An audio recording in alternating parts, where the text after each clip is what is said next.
ఈరోజు రాజమహేంద్రవరం కార్మిక శాఖ కార్యాలయంలో భవన నిర్మాణ కార్మిక సంఘాల సమైక్య అధ్యక్షులు బొజ్జ రామకృష్ణ ఆధ్వర్యంలో అన్ని సంఘాల నాయకులు సభ్యులతో కలిసి కార్మిక శాఖ నిర్వహించిన సమావేశంలో పెద్ద సంఖ్యలో పాల్గొన్నారు. ఈరోజు స్థానిక ఏవి అప్పారావు రోడ్లో కార్మిక శాఖ డిపార్ట్మెంట్ రాజమహేంద్రవరంలో యూనియన్లు అన్నిటికీ circle 2 ALO B Kishore Kumar, circle 4 V శేఖర్లు భవన నిర్మాణ కార్మికులకు పథకాలపై అవగాహన కార్యక్రమం నిర్వహించారు. ఈ కార్యక్రమంలో వారు మాట్లాడుతూ కార్మికులకు ప్రభుత్వం ద్వారా వచ్చే సదుపాయాలను కార్మికులకు అవగాహన చేస్తూ ప్రభుత్వం కార్మికులకు మ్యారేజ్ స్కీమ్ కానీ, డెలివరీ స్కీమ్ కానీ, సహజ మరణం స్కీమ్ కానీ, అలాగే అంత్యక్రియలు కానీ పథకాలు పెట్టారని, దీనికి సంబంధించి ప్రతి ఒక్కరూ ఈ పథకాలను రెన్యువల్ ఖచ్చితంగా చేయించుకొని ఈ పథకాలను పొందవలసిందిగా కోరారు. ఈ సందర్భంగా భవన నిర్మాణ కార్మిక సంఘాల సమైక్య అధ్యక్షుడు బొజ్జ రామకృష్ణ మాట్లాడుతూ లేబర్ ఆఫీస్ దృష్టికి కొన్ని సమస్యలను వారి దృష్టికి తీసుకెళ్లడం జరిగిందని, అనంతరం డిమాండ్లతో కూడిన వినతి పత్రాన్ని వారికి అందజేయడం జరిగిందని తెలిపారు. అనంతరం భవన నిర్మాణ కార్మిక సంఘాలు జిల్లా సెక్రటరీ మరియు వైఎస్ఆర్సీపీ కోఆర్డినేటర్ జాలం రాము, గోకవరం జిల్లా నాయకులు, రాజమండ్రి శ్యామలానగర్ ప్రెసిడెంట్ మరియు వివిధ సంఘాల యూనియన్ నాయకులు పెద్ద ఎత్తున విచ్చేశారు. ఈ కార్యక్రమంలో Godavari electrical workers trade union general secretary Asupu Srinivas Bujji మరియు కమిటీ బృందం, అలాగే Rajamahendravaram plumber workers trade union secretary Rambabu, కోశాధికారి పసుపులేటి శివరామకృష్ణ, జాయింట్ సెక్రటరీ లక్ష్మణ్ తదితరులు పాల్గొన్నారు. ప్రాబ్లం వస్తే మా ఫోన్ నంబర్ ఇవ్వండి, మాట్లాడండి అని నేను చెప్తున్నా. గతంలో బిఓసి కార్డు మీరే తయారు చేసి మాకు ఇచ్చేవారు. ఇప్పుడు ఆ సిస్టమ్ లేదండి. అంటే సో గతంలో మేము వచ్చేటప్పుడు ఇది చెల్లదు అనొచ్చు మీరే, ఎందువల్లంటే అందులో లేదు. అందులో చేయవలసిన బాధ్యత, కంప్యూటర్లో ఎంటర్ చేయవలసిన బాధ్యత మీదే. తీసుకొస్తే మీరు చెయ్యను అంటే మా దృష్టికి తీసుకురండి. ఓకే అండి. ఫస్ట్ ఆధార్ సీడింగ్ చేయించు. ఆధార్ సీడింగ్ కూడా చేయమన్నారు sir. Bank account, Aadhaar card తీసుకొస్తే ఒక్కడు కూడా లేదు, మొత్తం కంప్లీట్ అయిపోయింది. నాకు ఒకరు తెచ్చారనుకోండి హ్యాపీ తెలిసిన కాలం తీసేసేయండి, వదిలేసేయండి, పాత తీసుకునేసేయండి. సార్ మా డిమాండ్ ఏంటంటే, ఫస్ట్ డిమాండ్ ఏపీ పోర్టల్ని పునరుద్ధరించాలి. ఫస్ట్ డిమాండ్ అండి, ఏపీ పోర్టల్ని పునరుద్ధరించాలి కంపల్సరిగా. మీరు ఇన్స్ట్రక్షన్స్ ఇస్తారా, లేదంటే మేము అక్కడ కూర్చొని ధర్నా చేయమంటారా? రెండో పాయింట్ ఏమండి. అలాగే ఏదండి పోర్టల్ వల్ల ప్రాబ్లం ఏంటి అంటారంటే, ఇప్పుడు మీ దగ్గరికి వస్తున్నాం, మీరు సమాధానం చెప్తున్నారు, అక్కడ సమాధానం చెప్పేవాడు కూడా ఒక్కడు కూడా ఉండట్లేదు, అక్కడ ఒక్కరు కూడా ఉండట్లేదండి. ఏపీ పోర్టల్ అంటే ఏంటి? అతని పేరు అన్ని గైడ్ లైన్స్ ఇస్తామండి. ఇప్పుడు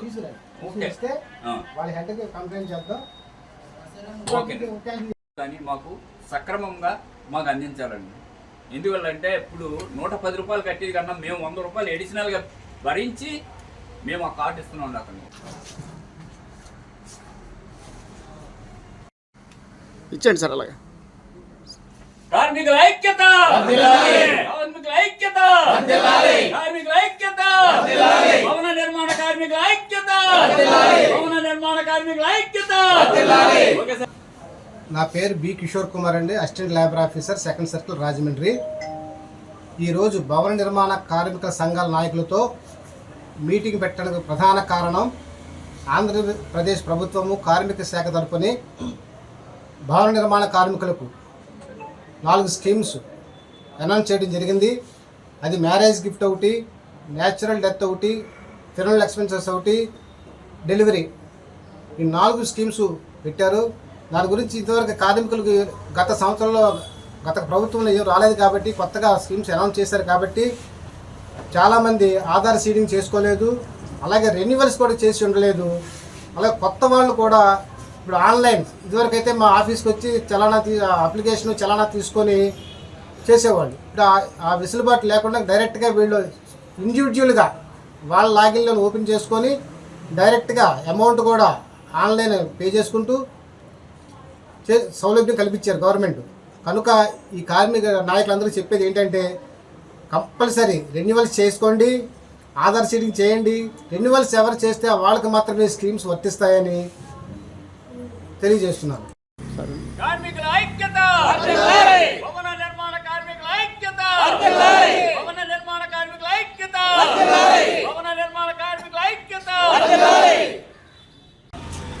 ఏవిఎఫ్ఆర్ రోడ్లో ఉన్నటువంటి కార్మిక శాఖ డిపార్ట్మెంటు రాజమహేంద్రవరం వద్ద మరి ఏఎల్ఓస్ అందరూ కూడా మీటింగ్ పెట్టడం జరిగింది కార్మికులను ఉద్దేశించి. అలాగే ప్రభుత్వం ఏదైతే 4 పథకాలు రిలీజ్ చేసిందో, ఒక మ్యారేజ్ కావచ్చు, ఒక డెలివరీ కావచ్చు, ఒక సహజ మరణం కావచ్చు, అంత్యక్రియల నిమిత్తం కావచ్చు, ఇట్లాగ 4 పథకాలు అమలు చేసినది. మరి ఏదైతే మేడే రోజుని ఈ ప్రభుత్వం ముందడుగు వేసింది, చాలా సంతోషం. మరి ఆనాటి నుంచి కూడా మరి ఈ రోజు వరకు కూడా కొంత ఆలస్యం జరుగుతున్నది. ఈ యొక్క క్లెయిమ్ల విషయంలో ప్రభుత్వం వెంటనే ఈ సమస్యను పరిష్కరించి మాకు న్యాయం చేయాలని మేము మనవి చేస్తున్నాం. అలాగే మరి రానున్న రోజుల్లో ఏదైతే లేబర్ డిపార్ట్మెంట్లో BOC కార్డు అనేది ఉంది, ఈ రెన్యువల్స్ అనేవి ఉన్నాయి, మరలా మీరు ఆధార్ సీడింగ్ చేయండి అంటున్నారు. ఇవన్నీ మేము గతం నుంచి చేసుకుని వస్తూనే ఉన్నాం. కానీ పథకాల మటుకు ఏదైతే కార్మికుడికి అందుబాటులో లేని దుస్థితి తయారైంది. అలాగే ప్రభుత్వం ఈ మధ్యకాలంలో కార్మికులకు వరాల నెత్తి మీద జల్లుతూ మరి ఏపీ పోర్టల్ అనే పోర్టల్ పెట్టి కార్మికుడికి నడ్డి విరిచే పరిస్థితి తయారు చేశారు. ప్రభుత్వం ఎప్పటికైనా ఆలోచన చేయండి. ఒక కార్మిక శాఖ డిపార్ట్మెంట్ ఎందుకు ఉన్నది? కార్మికులకు సేవ చేయటానికా, లేదంటే అధికారులు సేవ చేయడానికా, అధికారులు కూర్చోబెట్టడానికా? ఇది ఏపీ మీ సేవ పోర్టల్లో పెడితే నానా రకాలుగా తిరగవలసి వచ్చే పరిస్థితి తయారైంది. అక్కడ సచివాలయంలో అధికారులు ఉండరు. దీనివల్ల కార్మికులు చాలా ఇబ్బందులు పడుతూ ఉన్నాడు. కాబట్టి తక్షణం ప్రభుత్వం స్పందించి దీనికి న్యాయం చేయాలని మేము ఏకగ్రీవ తీర్మానం చేయడం అయినది.